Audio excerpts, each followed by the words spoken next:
সবচেয়ে বড় একাকিত্ব হলো নিজেকে নিজের ভালো না লাগা। কিছু মানুষ কোনোদিনও কারোর প্রিয় হতে পারে না, যেমন আমি।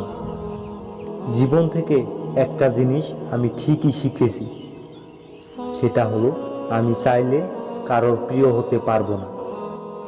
যে আমার প্রেমে পড়েছিল আমি তার মাথায় ছিলাম, তার মনে নয়। অনেক সময় মানুষের ভালোবাসায় মন ভরে যাওয়ার পর নানা রকমের অজুহাত দেখায় আর সম্পর্ককে ছিন্ন ভিন্ন করে দেয়। আমাদের জীবনের কিছু মানুষ আসে শুধুমাত্র বিশ্বাস ভাঙার জন্য, আর আমি ঘৃণাকেও ডিজিটালভাবে শুরু করেছি। তার নামের আইডি দেখা মাত্রই লক করে দিই।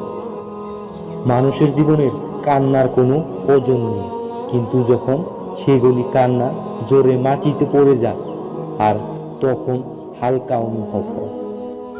এই পৃথিবী একটি নিষ্ঠুর জায়গা, তার কারণ আমি একজন এই পৃথিবীর অসহায়ের শিকার। আমি কাউকে কিভাবে বোঝাবো যে আমি একজন বড় অসহায়? আমি তোমাকেই চাই, কিন্তু তুমি অনেক দূরে। আমি কোনো কাজেই কখনো বিজি থাকি না, কিন্তু এখন কারোর সাথে কথা বলতে আমার ভালো লাগে না। আর হ্যাঁ, তুমি কি করে বুঝবে যে কার খবর কে রাখে? আসলে কি সবাই ভালো থাকে?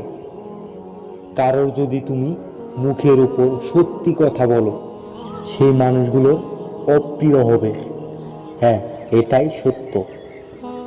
ভুলতে তো আমিও তোমাকে চাইনি, শুধু অভিনয় নিখোঁজভাবে চালিয়ে যাচ্ছি। অনুভূতিটা আমার একান্ত, চলে যাওয়ার কারণটা তোমার ব্যক্তিগত।